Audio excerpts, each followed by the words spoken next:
नमस्कार।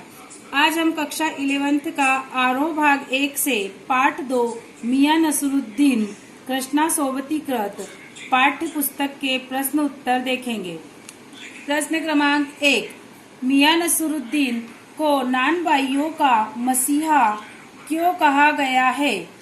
उत्तर, मियां नसीरुद्दीन एक खानदानी नानबाई थे। वे तुनकी और रुमाली जैसी कागज से भी महीन रोटियां बनाने का हुनर रखने के साथ ही 56 प्रकार की रोटियां बनाना जानते थे।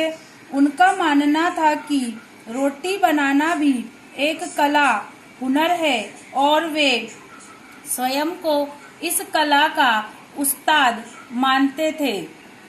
आत्मविश्वास से भरे हुए मियां नसीरुद्दीन के इन्हीं गुणों के कारण उन्हें नानबाइयों का मसीहा कहा गया है।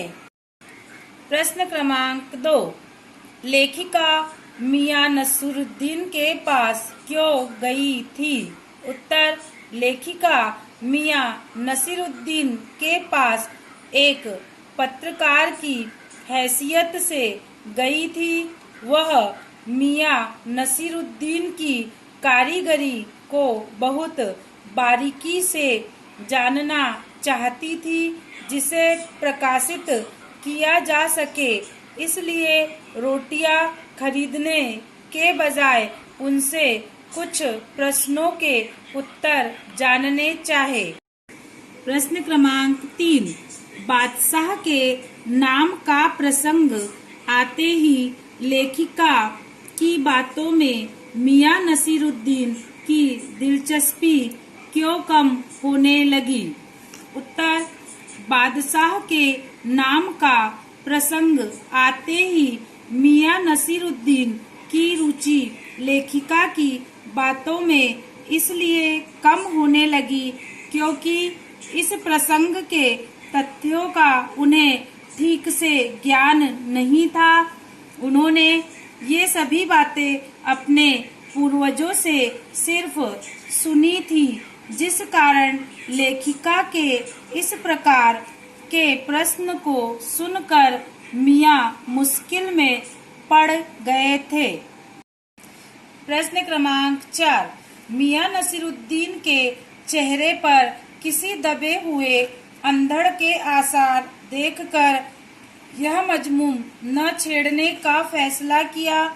इसके पहले और बाद के प्रसंग का उल्लेख करते हुए इसे स्पष्ट कीजिए। उत्तर, लेखिका एक पत्रकार की हैसियत से मियां नसीरुद्दीन के परिवार और उनसे संबंधित बातों को जानना चाहती थी, परंतु मियां उनकी बातों से कुछ परेशान हो चुके थे। विशेष रूप से बादशाह के नाम को जानने वाला प्रसंग उनके लिए उबाऊ था, क्योंकि उसका उत्तर वे स्वयं भी नहीं जानते थे। इसलिए उन्होंने बातचीत को टालना ही उचित समझा और अपने कारीगर को भट्टी सुलगाने के लिए कहने लगे।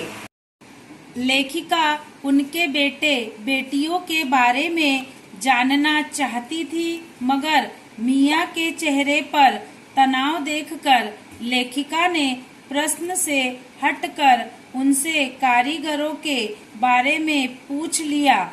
इसका उत्तर भी उन्होंने चुभती हुई आवाज में दिया कि खाली शागिर्दी ही नहीं साहिब, गिन के मजूरी देता हूँ। 2 रुपए मन आटे की मजूरी, 4 रुपए मन मैदे की मजूरी। हाँ, लेखिका ने मियां के चेहरे के भाव और आवाज से समझ लिया था कि अगर वह बेटे बेटियों का सवाल छेड़ेंगी तो मियां नसीरुद्दीन साफ साफ जाने के लिए अवश्य कह देंगे। इसलिए उसने इस मजमून को न छेड़ने का फैसला किया। प्रश्न क्रमांक 5, पाठ में मियां नसीरुद्दीन का शब्द चित्र लेखिका ने कैसे खींचा है? उत्तर, पाठ पाठ में मियां नसीरुद्दीन का शब्द चित्र लेखिका ने इस प्रकार खींचा है। मौसमों की मार से पका चेहरा, आंखों में काइयां, भोलापन और पेशानी पर मजे हुए कारीगर के तेवर।